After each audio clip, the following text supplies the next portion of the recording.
Jesus! Sorry about that. I have this Festool vacuum cleaner, which I like. It's a good workhorse, but I don't like these paper bags that go inside. Those are meant to be one use only, and I would like to have something which I can use repeatedly. Festool sells reusable bags, but not for this particular model because it is sort of an entry-level model and it doesn't have all the bells and whistles like the more expensive machines. So I bought some fabric and a zipper, and I would like to turn this bag into a reusable one so I can use it repeatedly and to be more eco-friendly, I guess. So let's get to it. The one thing I won't get away with sewing is this mounting plate which holds the bag in the defined position inside of the vacuum cleaner. It is made of 2 plies of carton, which I don't want to use since, as you can see, it's torn after several uses. The rubber thing is a seal which clamps around the inlet hose, and I'll try to reuse this in my version of the mounting plate. I'll make the plate with the help of the 3D printing. Whenever I'm duplicating something, I usually start with a hand-drawn sketch with all the important features, their dimensions and position. I also look for symmetries because I can sketch only half of the object and use the mirror function in the CAD. I'm using free edition of the Fusion 360, which is powerful and still usable with the limitations of the free edition. I start with a box, then add all the different features via sketch and extrude, and use dedicated tools for chamfers and such. Then I mirror it to the full object, and here we go, model of the mounting plate is done. But the work doesn't end here, because I need to prepare the model for 3D printing. This one is simple, it can be printed in the natural orientation and there are no overhangs.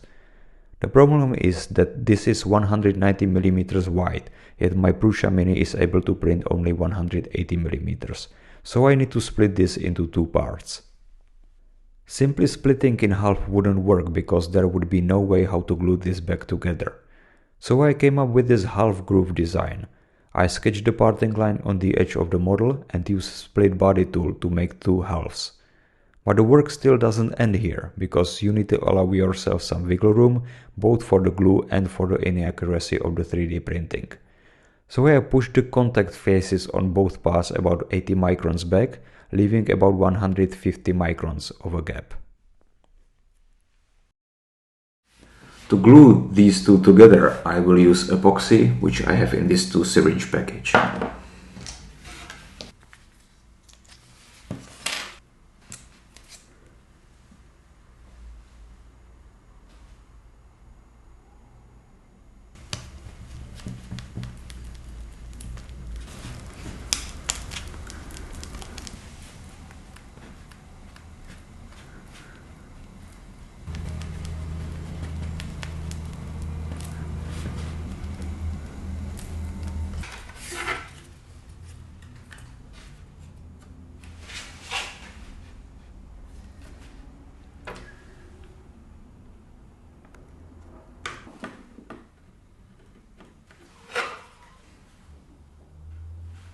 The setting time for this epoxy is 12 hours, so I will set this aside and focus on the sewing.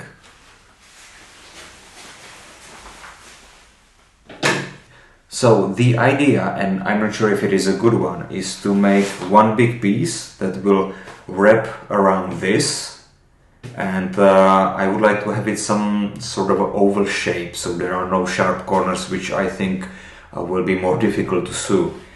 And then I will add the sides to it. So I'm looking for something which is 30 centimeters wide, and then around 35 plus 35, and I think 20 plus 20, so that's 30 by 110 centimeters.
Okay, that went rather well. I added a bit more overlap in the middle of the zipper, and I made the whole section a bit narrower, but I don't think that on this kind of thing that doesn't matter. What I'll be adding though is some kind of a patch on each of the ends, just to make it more stronger so it doesn't tear up.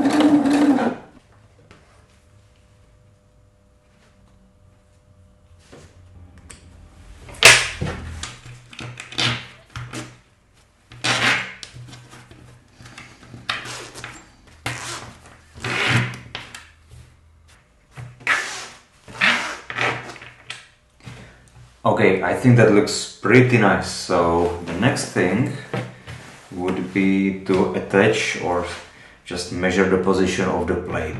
I hope it's glued together.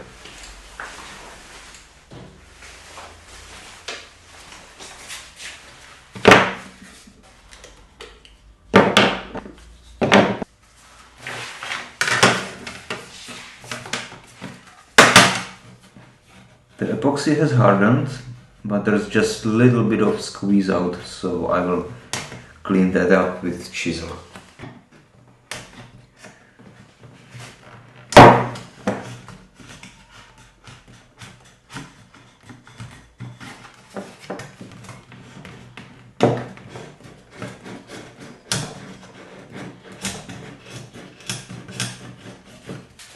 I think that looks perfect.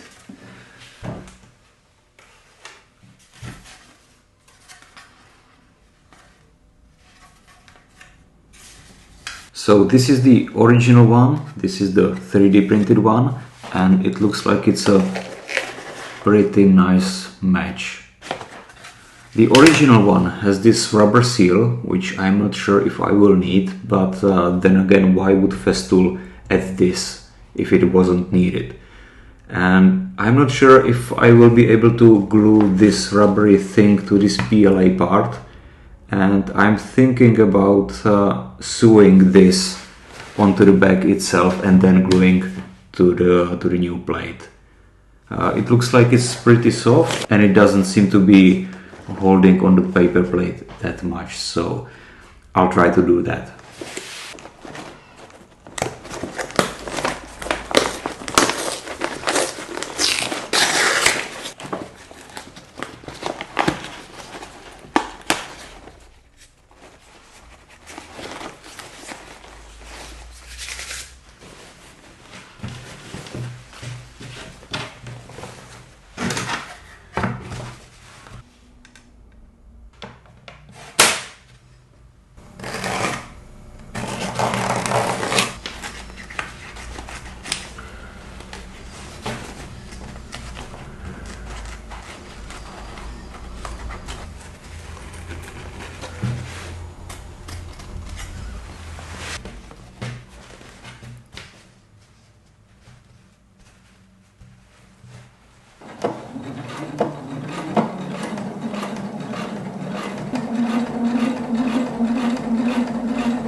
Yep, that didn't go well.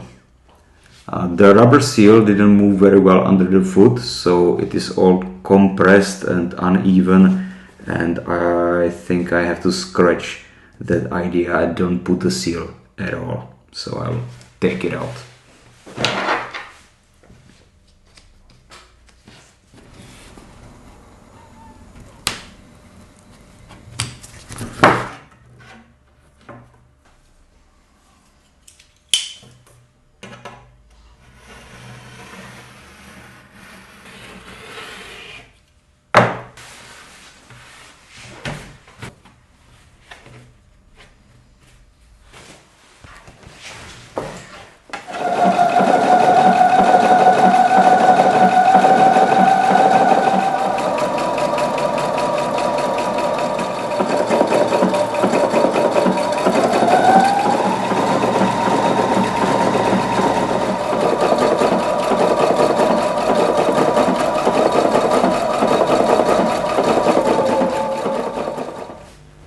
That looks fantastic. That's a very nice result. Okay, does it fit?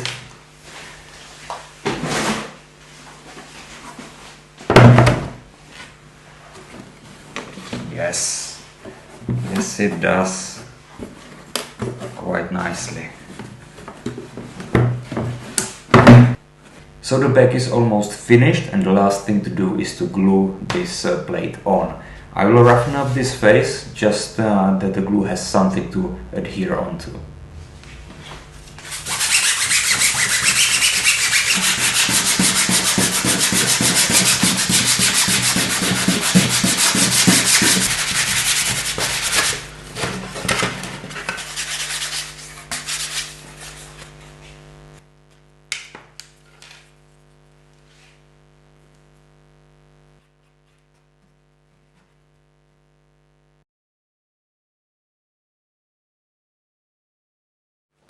So during the most crucial moment the camera decided not to record this, but okay, the plate is on and now I have to wait 12 hours to cure.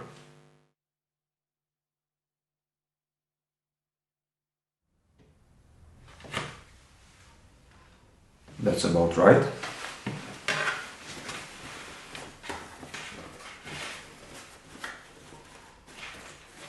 That looks excellent.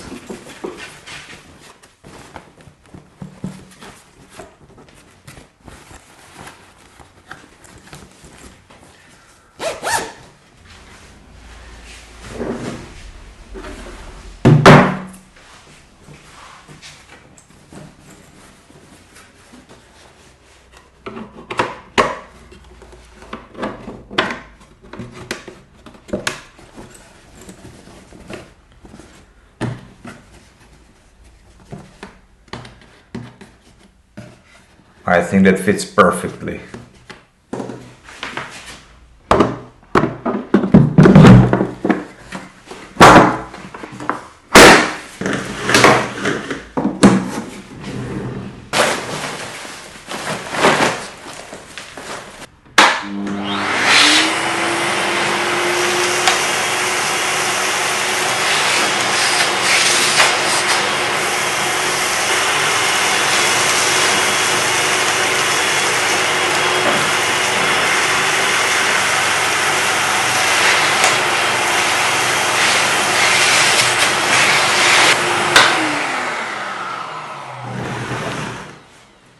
And now the moment of truth.